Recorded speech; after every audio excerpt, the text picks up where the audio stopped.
actually live yet.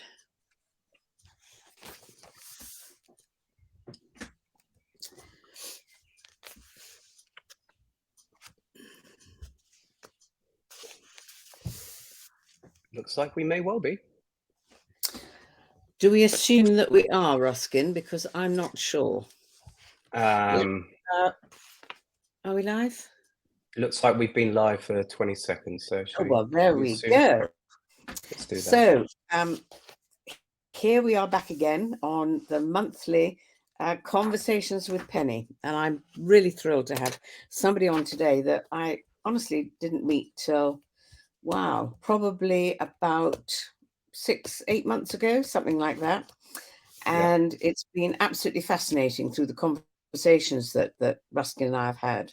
But before I get on to just asking Ruskin to introduce himself, what I would like to say to you is please recognize when this is a webinar, this is the opportunity for you to ask any questions that you'd like to ask. So if you do have any questions, please put them up. And we have our lovely Katie in the background who will hopefully type them up for, because if I have to keep looking for them, I suddenly start doing this and peering at the screen, which is probably not ideal, but we'd love you to ask any questions that you feel so inclined or important.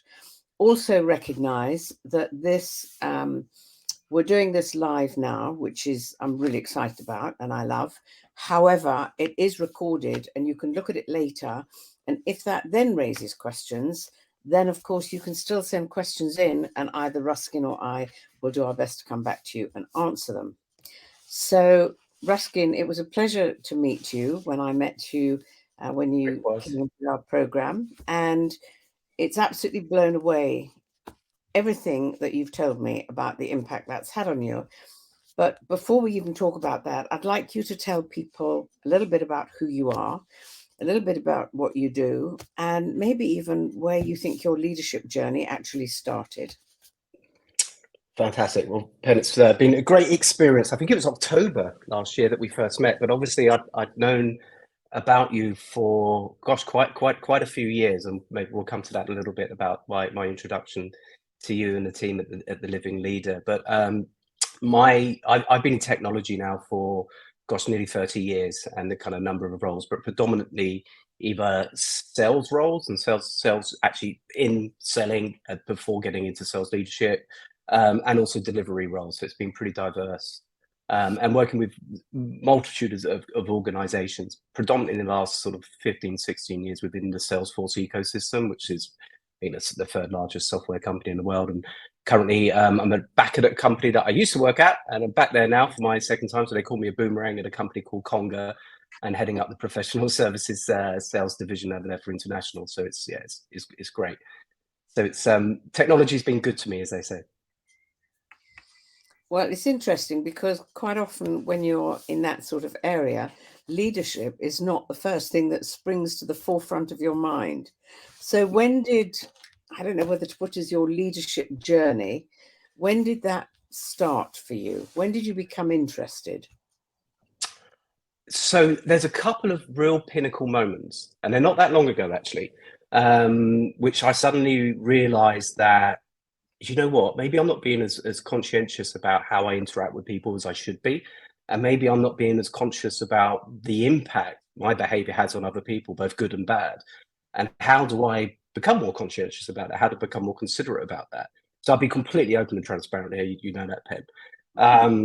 And before I was rejoined Conga, I was helping a friend of mine to startup. And it's a fantastic company doing very well. But, startups are quite high pressurized environments. And we had a young team there, and they are amazing. No doubt about it. Really, really talented. And then I thought I was, helping mentor them in a kind of, with a day-to-day basis, helping them get on with their roles, showing them what things needed to be doing. And then one day I was watching Paul Stobart, who we'll come back to, talking about management versus leader. And I was like, oh, Christ. Yeah, I've been in management mode, right, with these people. But more importantly, and the real catalyst was there was a specific call. And we were on this call. We were trying to get to kind of organize for our biggest conference. We'd invested like £250,000 in this conference, which was a lot of money for us as a startup. And this call was just kind of not really getting stuff done. And I did, and I'm absolutely ashamed to admit this, but I jumped in and I stopped someone and I cut them off. A young lady, Catherine, if you're watching Catherine, you know, we discussed this and I always felt horrendous about this, and just went, actually, look, here's what needs to happen. A, B, C, D, did it. Okay, we're good. That was it. And I just went in like that because actually, you know what? I did know what needed to be done, but the way I approached it was awful. And I was lucky enough to be kind of just taken aside by someone and just said, you shouldn't do that, you know. You did it for the right reason, but it's not the right way to do it. And that was when I thought, I've got a lot to learn here. So how did you go about finding about how to learn a different way to be? Well, I think the first part was recognizing that I needed to be, I will use the word conscious quite a bit, but I mean to be more conscientious about the way that I behave and also giving enough time to people.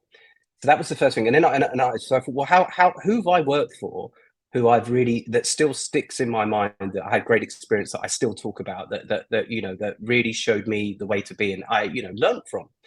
And some of those people I'm still in contact with, and I actually had a conversation with them afterwards and said, God, you won't believe what I did today, you know, and I feel horrendous about this. And they were like, well, look, first things first, you've got to make this right. Second of all, you've got to make sure you don't do it again, right? But you've got to be conscious of the fact that you did it. And it's like, okay, this is interesting. And then again, I ended up, I don't know how, but I ended up seeing one of Paul Stobart's videos when he was talking about the difference between management and leader and leadership, and that really resonated with me, and that was when I first, you know, approached you, Penn, and to have that discussion and saying, look, I think fundamentally for me, leadership is about character, and I remember our first meetings. I don't think I'm a complete dick, but I know I can be, and I want to be less of that dick, right? Because it's there, and I need to control it, and I need to stop it because it overshadows some of the good stuff. And I genuinely believe that, you know, a lot of leadership is about character. It's about authenticity. It's about who you are. It's about support. And that to me was the catalyst of thinking, like, I you know what? Some of this I do really well. Some of this I really don't do well. And some of this, a lot of this, I need some refinement on and I need some guidance on. What made you decide to approach us? Because there's leadership companies everywhere. So it goes back to this. So put the context of when I first found out and my first experience as a living leader, which was via a CEO of a company at the time, I think he was CEO actually, of Sage. And Sage at the time was the only British software company in the FTSE 100, you know, being built out in Newcastle, very successful. This was the kind of start of my technology career. And I was working for an American software company called Sales Logics that Sage acquired. And two big shocks there. The first was Sales Logics was based in Arizona. So we used to have our sales kickoffs in Scottsdale. Now suddenly they were in Newcastle. That was a bit of a shock to the system. And the second was we went from being a startup where the kind of mentality was every dollar's a good dollar, even if it costs you $5 to get, to being part of a public company where actually profitability was really important. How you operate is really important. Process was really important. And we really didn't have any of those things. And Sage gave us the autonomy for about 6 months or so. The UK headquarters was based down in Slough. And I think probably maybe 6-8 months, suddenly the big team turned up from Newcastle, and Paul was one of these, and really lovely people. And I'll never forget it. And I'm sure anyone that was in that session when Paul arrived and will forget it either. But he turned up and said, "Look, guys, unfortunately, you know, this company's not where it needs to be. You know, we want to see how we make it work, but it's going to be, you know, you're kind of structured for a very different type of organization that you are. You're structured for a very profitable organization, earning a lot of money, and we're not earning that money. We need to restructure this company, and therefore that means that, you know, we will be having to let people go. This is a horrendous experience." And the empathy was tangible. Okay, that was really, really interesting. You know, it wasn't just bullshit. You could tell that actually there was no enjoyment here. He did not like doing this. And I remember him saying, the only thing I can do 2 things. One is that, 3 things I think it was. We will be incredibly fair. we will make this quick so no one goes into the weekend wondering whether they've got a job or not. And I know that doesn't help, but it is slightly better. And we will support you if you are one of those that has to leave the company, and we will help you on your journey to find something else. And that's what happened. And the company suddenly felt crushed because we probably went down to a quarter of the size, you know, and it those of us that were left, we were grateful because we still had a job, but then we'd lost, you know, it was a bit of a, you know, we'd lost a lot of colleagues as well. So, you know, it was a tough time. I was young. I think I would have been about 24, 25, and I was doing a pre-sales role, which was kind of technical sales, demo, that kind of stuff. And what happened was I was one of the last technical people left in the company, even though I was young. And they were like, shit, hold on a minute, who are we going to take to this meeting? So Paul's having these really quite high-powered meetings and saying, well, who am I going to take this understands the tech? Oh, it's going to be this guy, isn't it? And I got to exposure to being meetings, which at that age and in that role, I should never have been in. Right, you know, in talking about acquisitions, you know, when they were going to see other companies, being there in these boardrooms of companies I had no right to be in, and it was really, really interesting. But I got to see Paul operating, and it always resonated with me was just how his management style and his leadership style was of such that you really bought into what he was saying, but it was so authentic. And it always stuck with me. And you know, there's always bits of it that I wanted to take, and I wanted to try. He would do something, I think, oh, that's smart. I've got to remember how to do that. I don't know how you do it, but I've got to remember what he said. That was smart. That trick was good. And it always stayed with me, was how he dealt with that situation, and then the exposure that I got to how he operated at this level.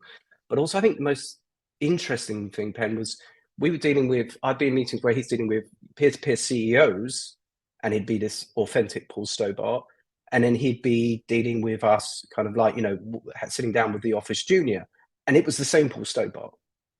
Yeah. I think that's so fabulous. And so, as you know, I rate Paul as one of the best leaders I know. But I love the fact that only months ago, you suddenly woke up a bit to saying, oh my God, what I've been doing is managing, not leading. I mean, in a way, I envy you because you've learned it a bit earlier than I did. I didn't even really understand the difference between management and leadership until I was 50. And it was a real wake-up call when I suddenly realized that the reality was that all of my 6 children, as they were growing up, I'd been managing them, not leading them. I'd been, in effect, teaching them how not to think for themselves, that they could never do it without me. Plus, they could never be better than I was yesterday because all the ideas would come out of my head. You know, and it was such a wake-up call.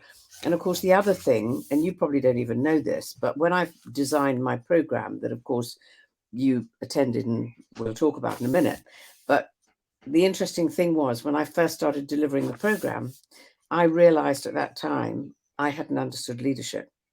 And it was the first year of delivering the program that made me realize actually 2 things. That leadership is about the foundation of every single part of your life. Yeah. And secondly, that it's very simple. You know, it's not about loads of textbooks. Might not be easy, but it's that's it. really, really simple. And that was a wake-up call. So, you know, you say, Pen, what is it? You say it's gosh, what is it? It's common knowledge, but not commonplace, or what's it, your phrase? No, it is common knowledge. It's not common practice. There you go. Yeah, and I think that's it. Yeah, but it's how to practice it as well. There's a real. So I'll give you an example. And you know, when we talk about communication, we talk about bringing people in. And for those of you who maybe you haven't been on the course, so bringing people in is, you know, I'm sure we all do it when you're in a room and, you know, there's one of your colleagues perhaps isn't contributing as much, and for the right reasons, you think, oh, I'll bring that person in, right? So maybe I'll ask them a question, and that will get them bought in, and therefore they'll be part of that, and that's a good thing to do. Well, it's not if that person isn't prepared for the question, or if they're really shy, or they don't want to contribute to this, right? You could be doing it for all the right reasons, but you could end up making this a horrendous experience, even though you're trying to do it for the right reason. And this was a real click moment for me, right? And Christine, who was leading the course that I was lucky enough to attend, said, you know, well, when you're bringing people in, it's a really good idea to maybe have a conversation with them, think about it before the meeting, and put it into context of what it is and get their ideas. And then when you're in that meeting, maybe a subtle way of bringing it in is saying, hey, Pen, when we were having a coffee, you mentioned actually that you thought it would be potentially beneficial maybe if we did this X, Y, and Z. Would you be able to share that? And it was like, okay. Right. And I started laughing. Christine was like, why are you laughing? I said, because I saw Paul do that so many times. And I wondered how he managed to get these really shy people to come into the moment, come into the meeting and share and suddenly be really comfortable and almost blossom on this fact that, oh, yeah, I do know about this. And yeah, I do have an opinion on this, and I will share this opinion because I believe in it. That was the difference. You're right, it is. And the important thing is that when you do that, and you have to do it, if you've got somebody who's a bit nervous, you need to do it quite a bit until they say, well, I am going to be asked my opinion, and it's safe. So it's important that when they've done it, say, thank you, that was really useful, or whatever.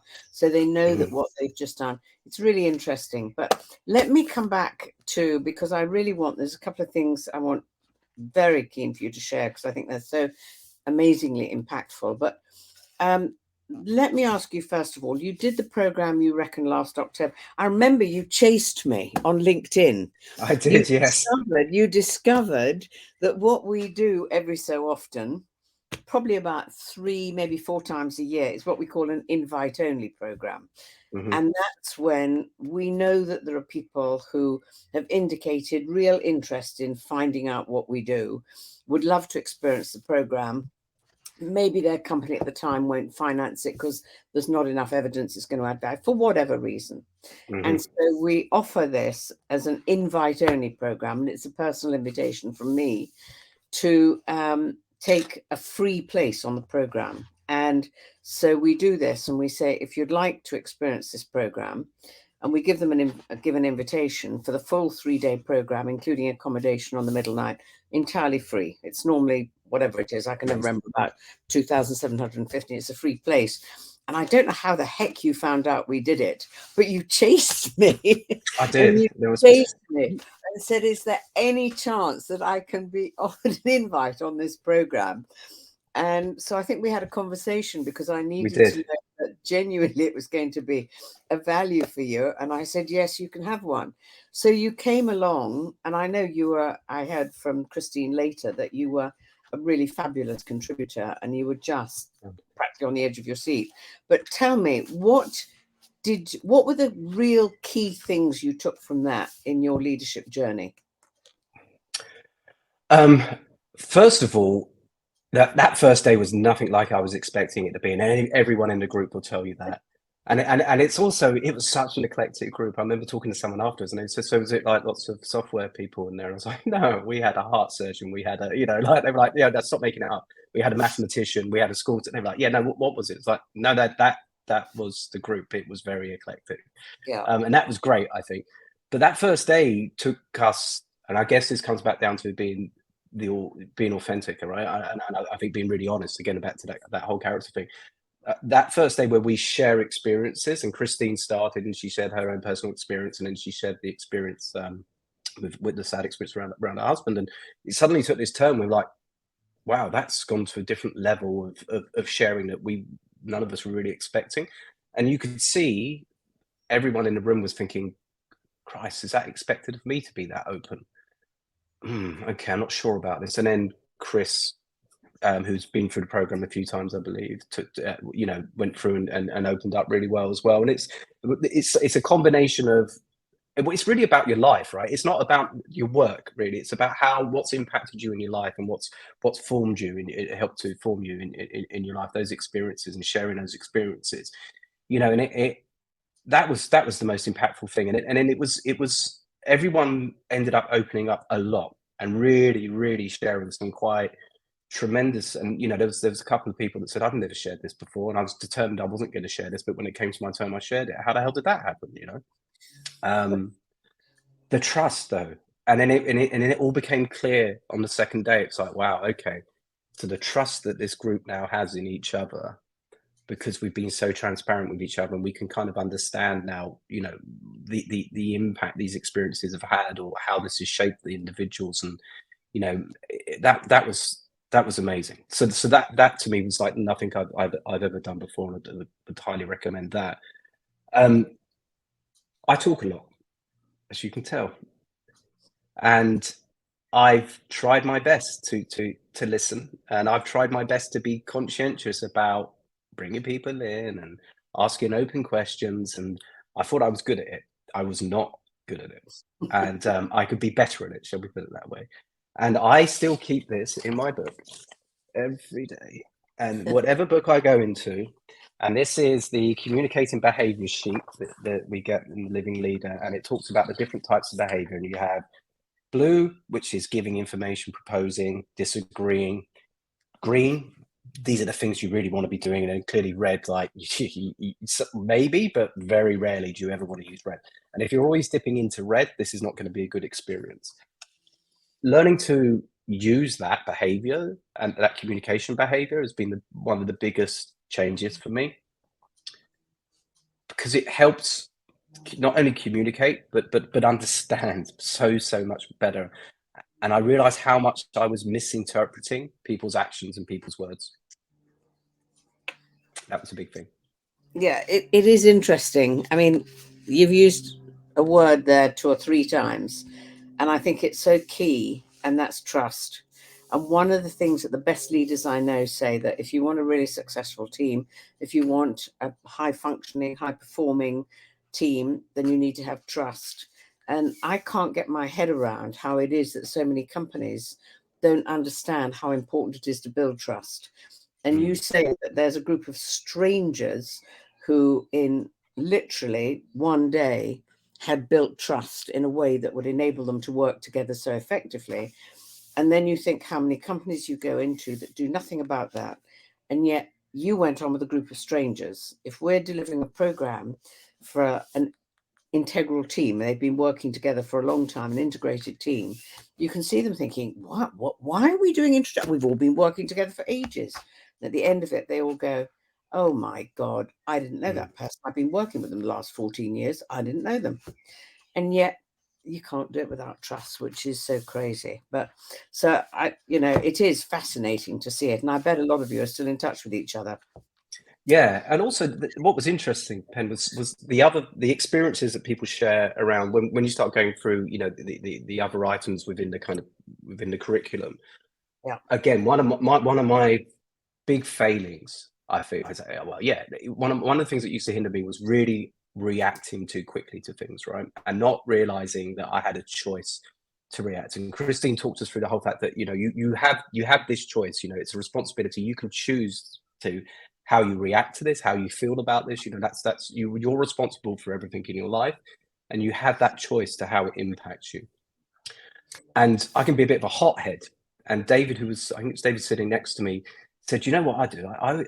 You've got the stimulant, where something stimulates you. He said, I then put, like, I think visually, and I think you're a visual person, I visualize a hedge, like a hedgerow, and I put it in between there. And then I think about what my action's going to be. And just by the time I put that hedge in, it gives me enough time and breathing space to think about how I want to react.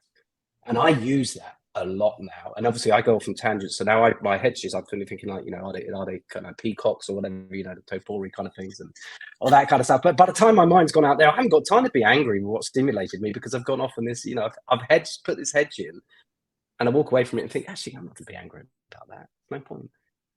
I think I like that. I haven't heard that one before. I like that. Now, there are a couple of things that you shared with me. The one I think was internally in your company, where you were having a challenge with somebody who was in some other part of of Europe. And both of these two things, but I'd love you to share that one first, because I think it's so interesting how you chose to handle something differently and the outcome you got.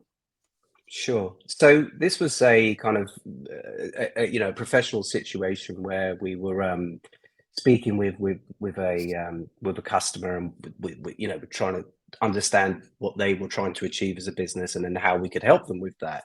But there was definitely a level of tension in the room, and we'd met a couple of times, and it felt like that there was something holding that individual back, holding her back, and it was felt almost kind of defensive, and I know that sometimes we came out of those meetings think, well, we've got no chance here. She doesn't want to work with us. That's clear. And I remember coming back and I remember sitting at home thinking, well, hold on a minute. That's the way we're interpreting it. Surely that could just be the way we're interpreting it, or it could be the fact that she's not comfortable necessarily, being open with us. So I need to work out whether this is the reality of it, that this is the kind of position, and that there is no interest in there, and it's going to continue to be this abrasive relationship, which is going to make it very difficult to be successful together, or if there's just something that we've not unlocked there. So I went to see her. So I got on a plane, went to see her, and just said, look, I'd love to have a coffee and just sit down and just have a chat. And, we ended up talking, and coffee turned into lunch. And someone that I thought was really quite, I'd say abrasive, was the most wonderful person. And then she shared with me kind of like, well, look, this is what I'm thinking of doing this. And it all became very clear about why she was being quite protective. And it made perfect sense once she'd explained it. And it was just sort of like, I get that, right? I get that. Okay, so I can see why you've been guarded. I can see the impact that sharing this information could potentially have for you individually and professionally. We've got to respect that. All right. I understand that, and now that we do it, our communication is a completely different path, and it's a completely different dynamic, and it's a really, really positive one. But it was just taking that time to realize maybe I'm not getting this. Maybe it's me that's not asking the right questions, or maybe it's me not interpreting what's being given out here properly. I've got to take that time to find that out. That was what happened there. It was really interesting. I remember I asked you, I said, what were you assuming was the problem? And you told me, and I said, so were your assumptions correct? You went, no. Oh, completely wrong. Completely wrong. And it was just, we ended up having this ridiculous, I'm named after Ruskin. I'm named after John Ruskin. My parents were artists. And we ended up having this, like after the whole thing, lunch, ended up talking about art for 2.5 hours and realized we actually had this so much in common. And actually, I completely misjudged it. But equally, I think, to be fair, so did she. But but she was right to kind of. I can see why she was defensive, because we're the customer, we're the company coming in trying to sell, right? She's the person that's in the position of, well, I've got to. Do you know what it comes down to? Trust again, right? I've got to trust these people, and right now, I don't trust them. Our level of trust now is good, and again, because it's very sincere, and she knows she can say to me, that's bullshit. And I would say, yeah, it is, isn't it? Well, let's just move that out of the way. Let's get to the reality of what this needs to be. So, the communication is fantastic, but it was only, I think, coming back from that whole level of understanding, I guess it is that, well, we have no trust here. We have something that's blocking this. It's my responsibility to try and work this out and find this out. This is the thing, Ruskin, that I find so interesting, because as you said to me, you'd have handled it very differently before you went on our program, very differently. Yeah. But your caring and wanting to get it right wouldn't have been any different. You'd have still wanted to get it right, but you wouldn't have known the really simple behaviors that you needed to change to enable you to handle it differently, because your caring wasn't any less. It was just your understanding as to how to deal with it. And this is why I say again and again, leadership is simple. It's not about changing big things. It's about changing very small things and then doing it consistently. It's really interesting, because your caring wouldn't have been any less. But and I think you're absolutely right. But I definitely would have approached it differently previously. And there would have been. I think the approach would have been, well, this is never going to happen. I probably wouldn't have taken the time. And probably wouldn't be as aware of the fact that actually this could be different. It's worth investing into trying to see if we can make this different. And the best way to do that is to communicate. This is a very difficult forum to communicate and build rapport on to an extent, right? Obviously, we've got much more used to it, but there was definitely this kind of like, so you've got on a plane to just have a coffee with me. What, this, why? It's like, well, because this is important. We need to understand if we can work, I think it's amazing. So the other example that I really wanted you to share, because I think the way you handled this. I've got to be honest, when you first told me, I thought, God, could I have held back as much as you did? You know, it really impressed me. But how you handled a really difficult situation and how you've turned that around, because I think this is actually inspirational. That's kind. As I was saying before we came live, we had some good news about that today. So I live in central London and been brought up and lived in the same area for pretty much most of my life, just because I love it here, and I'm a Londoner through and through, and a big part of the community. And one of the parts of the community, one of the housing complexes in the community, was bought out, and this is a really unique complex. It's very diverse. You know, it's a very eclectic community. It's, you know, it's got a lot of senior citizens. It's got a lot of single parents. It's got a lot of young families. It's got a lot of young professionals. It's very, very diverse, and that's what makes it so unique in the middle of London. And it's very supportive of each other. And the change of ownership started off being really good, and everyone was very pleased with it. And then in the last year or so, things started to deteriorate, and there was a number of different material things. And again, you know, I think pre-program I wouldn't have done this. Post-program, it made sense to me to do it. And you know, because I've lived here a long time, people would come to me saying and sharing. I guess this is the trust thing. Sharing their concerns, their issues, you know, and a lot of people that were at their wits' end, and it got to me, and I thought, well, you know, I'm in a position to try and do something here, right? Because someone's got to give these people a voice, you know. And this isn't being magnanimous or anything like that. It's just I don't really like bullying, and this is what this was tantamount to. And there was a lot of old people that were not leaving their flats, you know, not enjoying, certainly not having a good quality of life. So I kind of figured, well, I'm pretty good at negotiating, so let's go and have a chat with the people that are responsible for this. That didn't work so well, it has to be said. So that first meeting was, I went in there, and the difference was, I was going to swear, but you know, it basically, we walked into that meeting and they just basically said, look, go away, you know. And normally I would have just previously gone, yeah, you go away, and no, you go. It would have got heated, and it was really clear that it was never going to get anywhere. And I remember saying to them, look, guys, if we can't recognize that there's these issues exist, and if you're not prepared to recognize that, then we've got absolutely no way of dealing with this, right? We've got no way of making the changes that we need to. And actually, funny enough, the changes are really small changes that need to be. One of them is around communication. But if you can't meet me halfway and recognize the fact that these challenges exist, then it's going to make it really difficult. And they shooed me out. So I was like, okay, well, that I tried, right? So then what else do we do? And then this thing, you know, Facebook page, kind of like a tenants association thing, started taking its own momentum. And then myself and one other person, it got to the point there was a lot of other things happening, and it was compounding this. So we went to see our local MP, and that's not the easiest thing to do, actually. In particular, our local MP is Nikki Aiken, who is fantastic, our dad, but an incredibly busy person. So we got 15 minutes with her, and we had to be really on point about what we were going to talk about and how we were going to get her involvement. Now, interestingly, because we had such a short frame of time, I couldn't really go into the testing, summarizing I did use. So these are the behaviors, the communication behaviors. I had to go in pretty quickly by giving some information, right? This was one of those scenarios where giving information was important. To actually saying, look, Nikki, this is what's happening. Could then revert to it and actually start seeking more information and getting, and that's the behaviors that we did. I kind of provided some information and then sought more information. That 15 minutes, I think, ended up being like 45 minutes. And she said, well, this is no good. This has got to change. And to her words, she was like, well, we'll get this sorted out. And 2 weeks later, she held a meeting. And the meeting was for all the residents to come and talk about the issues that they had. We thought we had a good understanding before the meeting of where things were. We had no idea.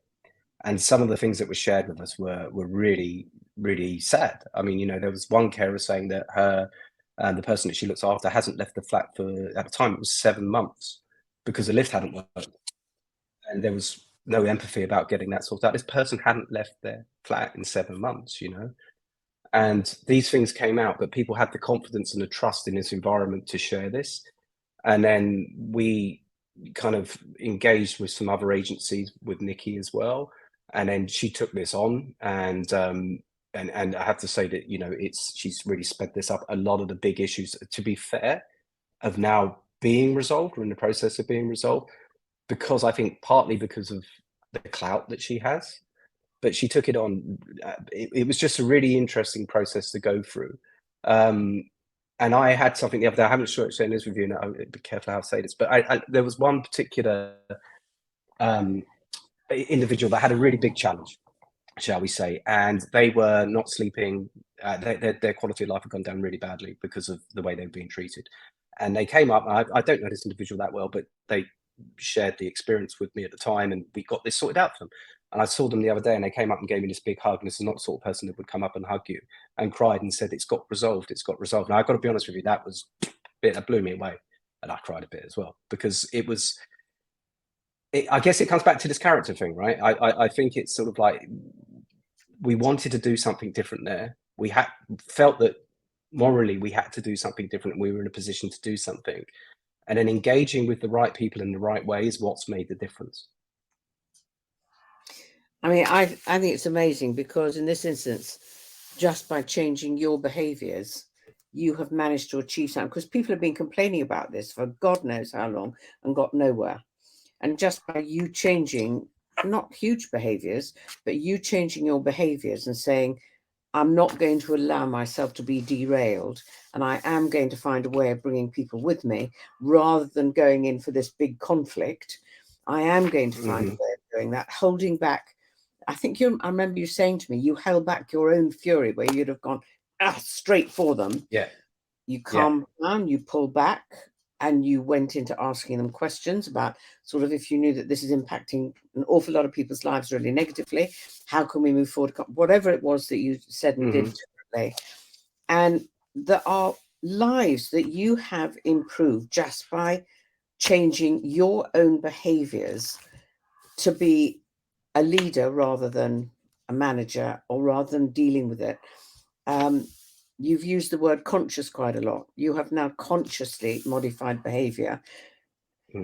And the lives that you've changed and impacted is inspirational. And Ruskin, it is. And I hope you give yourself some credit for that. Thank you. I mean, that's incredibly kind. I mean, there was a lot of other people, right? And I think it was the guidance as well. But what was interesting, and I think this comes from the difference of where I thought, actually, I've definitely changed in the last 6 or 8 months, was before we went into the meeting at the House of Commons. The person that I was with, who was also, you know, one of the instigators of this, said, we've only got 15 minutes. How the hell are we going to do this? You know, I go off on tangent. You absolutely go off on tangent. How are we going to make this precise? And I went, look, we're going to use 5 minutes where we're going to give the information. Right? Then we're going to seek and open it up. And he's like, what? And I showed him this. Right? And I said, we're going to take this bit, and then we're going to use this bit, and then we're going to use this bit. Right? 5, 5, 5. That will get us what we need. And we came out, and he said, oh, that thing you've got is genius. It really works, doesn't it? I was like, well, it's not mine, but yes, it really worked. You know, so as I say, it ended up elongating. The session went on for longer because Nikki was really passionate and interested, wanted to get more details so she could act faster. But equally, you know, having that structure, that really, really aided us in that scenario. Yeah, it is interesting. It's one of the things, funnily enough, I saw this when I was out with an organization in America not very long ago. And somebody at a very senior level was finding it quite difficult because the group, rather than, this is a huge division, but the group was sending out emails to people in a way that was negative, and the senior people in the division didn't actually know about it until it happened, and it was having a hugely negative impact, and they felt that they were out of the loop and didn't know what was happening. So she would go in to see the powers that be that had sent the email, full of fury, and saying, do you know, this is the impact it's had, and it's wrong, why do you listen, and all of that.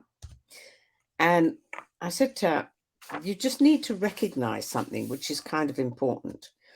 If you go in criticizing somebody, it doesn't matter if they're right or wrong.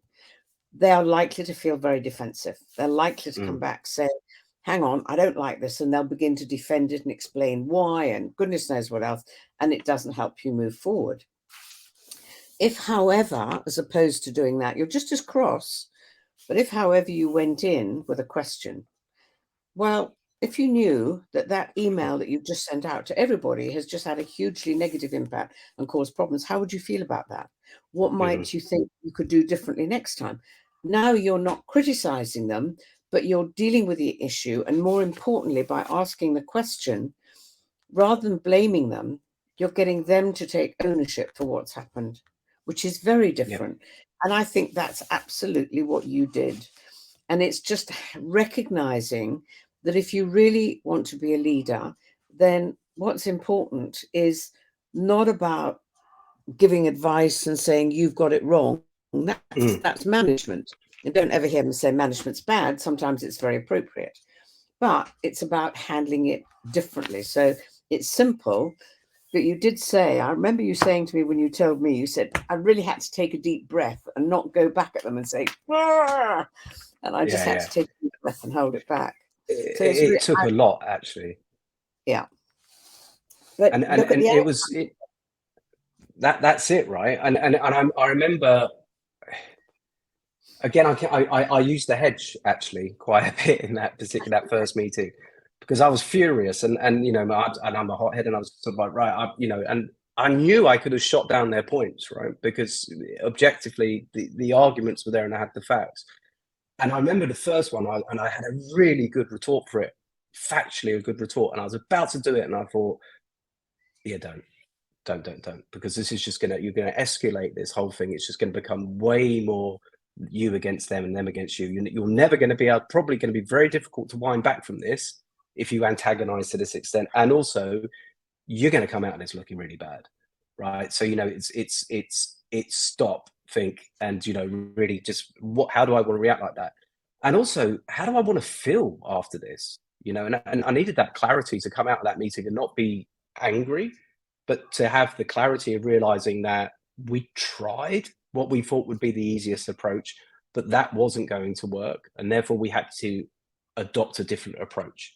If I'd been angry, I don't think the different approach would have been adopted quite the same way.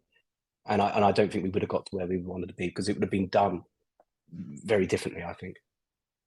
Yeah, I think it's lovely. And one of the things that's demonstrated, I think, for anybody who's listening here, is that leadership isn't just about the workplace. Leadership is the foundation about every single part of life. You know, there's no part it doesn't touch. For me, it's the foundation now of absolutely everything. Do I get it right all the time? No, of course I don't. Doesn't matter. I've been teaching it for 30 years. You still screw up. You know, there's still temptation, or I get, not everybody, sometimes people are much better than me, but there's still times when I get really tempted to leap back into madly giving advice and telling everybody what to do. And it's always the people who are closest to you and you love the most that you want to do it to, because you want to protect them. You want to help them be the best they can be, and seem to think, for whatever reason, that you have the amazing skills to know what's best for them, which of course is mostly a load of bollocks, but there you go. Yeah. But Ruskin, yeah, sorry, continue. I was going to say, you know, the really important thing here is this is you know, and I know this is a real cliche that this is a journey, but it is, right?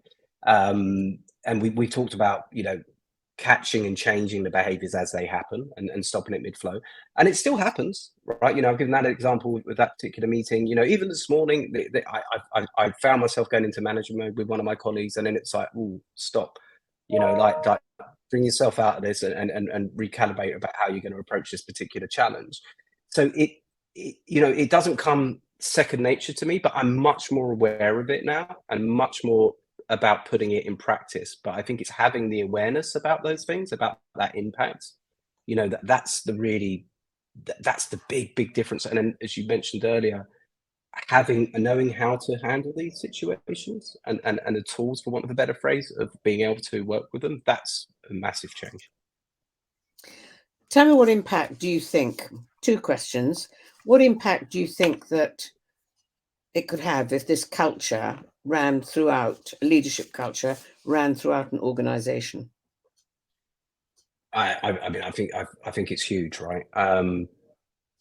One of your previous guests mentioned, and I thought it was a fantastic way of putting it, that culture is kind of predicated on the worst behavior you're prepared to tolerate. And I think that's very true, right? And there's a lot of organizations that chest beat about how great their culture is and stuff like that. And I've been in some of those. I was thinking about this last night, actually. Interestingly, I have to say, Conga have a thing called the Conga way, and which is the culture is very, and it comes from leadership, actually.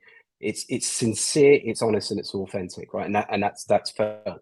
I've been in other organizations where they talk about this, but it certainly doesn't filter down. It's not lived, right? It's quite the opposite of it. And then it dawned on me what the difference is those other organizations, and I started thinking about the leaders within them. They were all micromanaging everyone. So there was zero trust to get on with your role, right? So it's like, we want everyone to love the company. We want to do this and we're great. We love supporting people, but can everyone be on this call now? Because I want to go through X, Y, and Z, and, it was like fact sheet, spreadsheets are going through details and update this, update that, update. It was complete micromanagement. And that was from the top down. So you had all these meetings internally, and that was awful. I look back and that no one wanted to stay, right? People had unhappy lives because of it. I look at other cultures, Congo, certainly has this, where the ability to realize the importance of people and how you treat people and the trust and the respect you should be affording people and people's opinions is the game changer, because that radiates out to when you're meeting with the customers, meeting with the prospects. And one of the things that I find is how supportive everyone is within the organization, because that starts from the top down. So I think it's really important. I'd love a lot of the other people in certainly my team, we'll talk about this afterwards, but to have that knowledge around the communication behaviors and be able to use those tools that you so kindly shared with me, I think it's a big game changer. Yeah, I'm now going to ask you the second question. What impact do you think that this could have if we were able to take it into every young person before they left school? So this one I am really passionate about. I think it would have a tremendous impact for a number of reasons. First of all, communication is obviously critical, and ability to be able to communicate. And I was thinking about this again the other day after we'd had a chat, Ben, about would this have been useful for me when I left school? And it would have been. I've been lucky because I've always been able to kind of got the gift of the gab, I suppose, and always been fairly confident in talking, but not listening, right? So that's an issue. I think that giving young adults the ability to be able to listen and understand and create that, by that creating that empathy that listening allows you to do, is really, really important for society, right? Because if you don't have empathy, it's not a good thing. And communication is a massive part of that, understanding and being able to put yourself in people's positions. Going back to what the example about the email, if we have people that understand, if you're aware of those actions, if you're aware of the consequences of those actions, how you communicate them or how you act, the impact that they could have on people, both positive and negative, I think it would be a fundamental change. But I also think that we're coming to a generation that have been, if you look at school leavers now, been hampered because of COVID. So, that natural ability to communicate as a group has been somewhat restricted. And then you look at how we set the young adults up for success when you go out for interviews.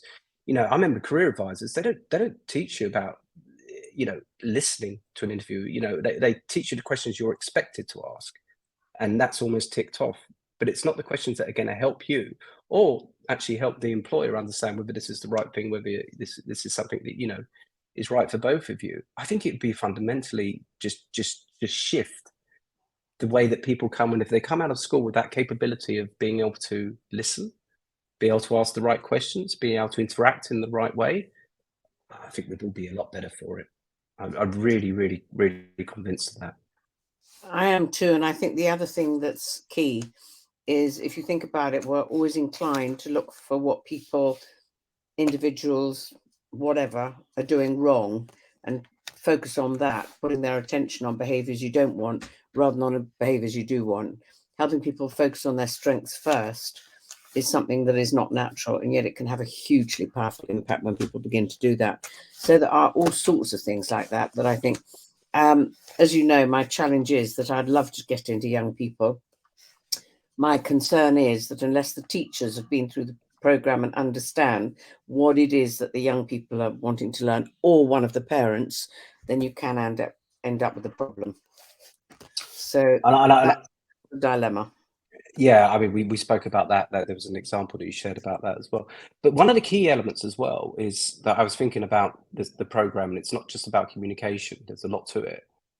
And I'm going to ask you a question, Pen, which is, how important do you think, the beliefs and getting the young adults to understand about the belief system, being able to change that and have an understanding of what beliefs are, I think would be fundamental as well.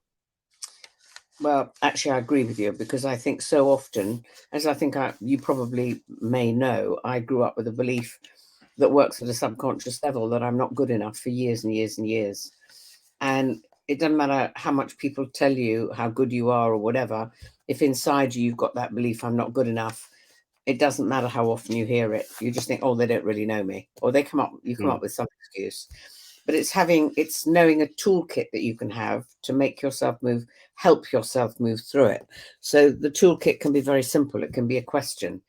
Okay, so if I knew I am good enough, what's the first thing I'd say now? If I knew that I am good enough, how would I approach this situation? If I knew that I am good enough, how would I present myself in this interview? Whatever it is, it's not asking you to believe it. It's asking you to free your mind to think in a different way, coming up with ideas, and to begin to move forward through them. So I think it's incredibly important.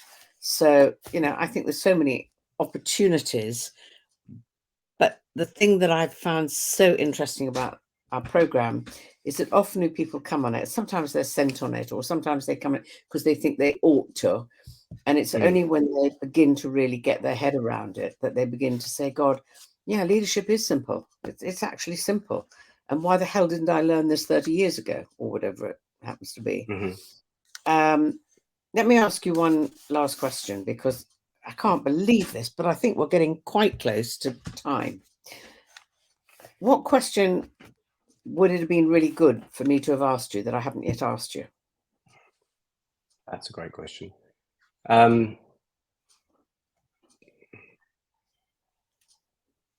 What do I feel that I need to do next? I think, right? How do I get better at this? Okay. Is probably so. There's a big part of me that believes that, and I've seen this through Paul.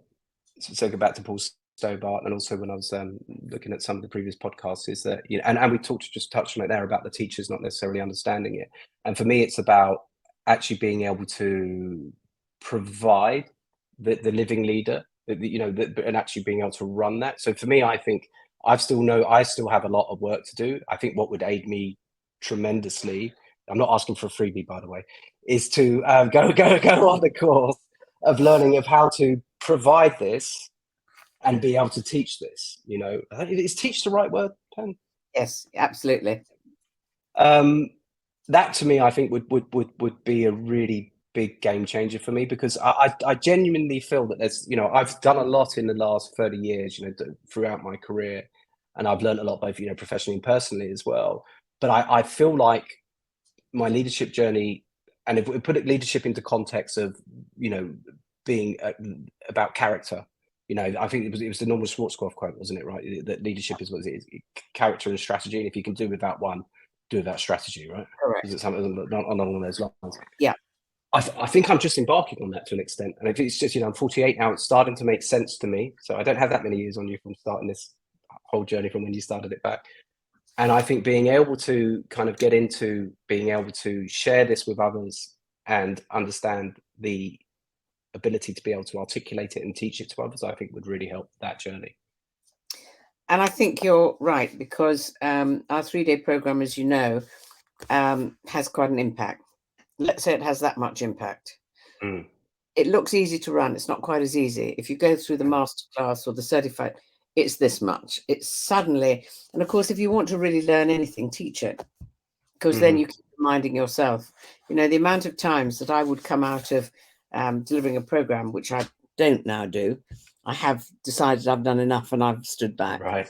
I can remember I'd sometimes come out of delivering my own program and I'd say to myself, do you know, I really answered that question very well. I did that well, but I'm not doing it. I'm forgetting, I'm slipping. So it reminds you again and again. Okay. And it could be things like I've allowed myself to start, if you like, worrying about things that over which I have no control and doesn't help me at all. So if I knew that I choose my thinking, what would I choose to think about today? You know, there's all sorts of little things that you can begin to say, this is not helpful. Okay, so I'm beginning to focus on what's wrong. I'm not giving enough attention. So what I'm going to do today is look for everything that's good in my life and everything I see that's good in other people. And I'll probably tell them as well. So so put your name down. And no, I don't think you'd get a freebie on this one. No, I wouldn't, and I wouldn't ask for one. And that's an absolute because you're right. I mean, I think the impact it's made on me is tremendous. You know, and I'm not saying that to be obsequious, and it's because it's, you know, this is the podcast, but it's true, right? And you know, it's tangible. I honestly know I still got a lot of work to do. And as you quite rightly say, you know, I pick myself up forgetting. Look, I'm sitting at my desk where I work, and to my left I have this, which is the behavior community, and to my right I have this, right? so I do, when I think sometimes, and it happens, you know, more often, that I think, actually, I'm probably slipping a bit here, or that, why am I feeling like this? Or this didn't have quite the end result that I wanted to. I didn't feel that. I'll go back through it and kind of reanalyze it and remind myself of those behaviors and remind myself of those traps that I'm falling into, and then remind myself of the tools that I have to not fall into them, and to help others as well, right? Which is what this is about, I think. It's as much about helping others as it is about you growing as an individual, right? I think it's that, again, it comes back to fundamentally down to that. The character of a leader is about really making those changes to help others. You know, I was thinking about this quite a lot, actually. I had a great headhunter, a guy called Tim Vincent, who asked me to think about what my guiding principles were, and I really struggled with it. And he said, actually, I think your number one is you like making everyone, not other people, everyone successful. I was like, yeah, I hadn't thought of it like that, you know. And it's it's true. And once you got that inside you, and then you have the tools to be able to avoid the traps of the things that make you feel negative and the things that stop you from behaving in the way that you can help make other people successful, then you can truly make a difference. I think it's fabulous, Ruskin. And having said all that, I suspect you'll be getting a call from Emma. Yes, indeed. I don't expect nothing less. A call from Emma. Ruskin, our time, I can't believe it's gone. We've had a whole hour. Pleasure. It's been a joy talking to you. I just really, really enjoyed it. It was a great conversation, and I hope people take some really great insights from it, and hopefully even made some notes and said, right, I might be able to do that, or I might be able to do that. Who knows? Let me also ask you, Ruskin, are you happy if anybody has got a question? If they send it to Katie, we can forward it on to you and put you in touch. Absolutely. You're happy with that? 100%, yeah. We're more than happy with that. And also, thank you for the opportunity, Penny, to kind of sit down and talk with you. It's always a pleasure. I mean, it's quite. I still kind of. It's the impact that the living leaders had on me has been quite profound. And as you say, it's not just about, you know. And by the way, I keep giving this caveat that this journey's not finished, right? I don't think anywhere near it's finished. It's a work in progress. But it's also the impact it has both professionally, but also in your own life, right? It's not just about the workplace. That was one of the big eye openers for me as well, I think. Well, thank you, Ruskin. And I wonder if I'm going to be now getting an awful lot of people trying to get in touch saying, how do I get an invite on that program that's for free? Well, I would recommend absolutely paying for it, because it's worth it. I was very lucky. To be fair, you did give me quite a tough interview before you gave me the place there, Penny. It wasn't quite straightforward as that. No, but I'm so glad we did. It's been well worth it. So, Ruskin, thank you very much. No doubt we'll be speaking again very soon. Take care. We will be. Bye-bye. Take care. Bye now. Bye.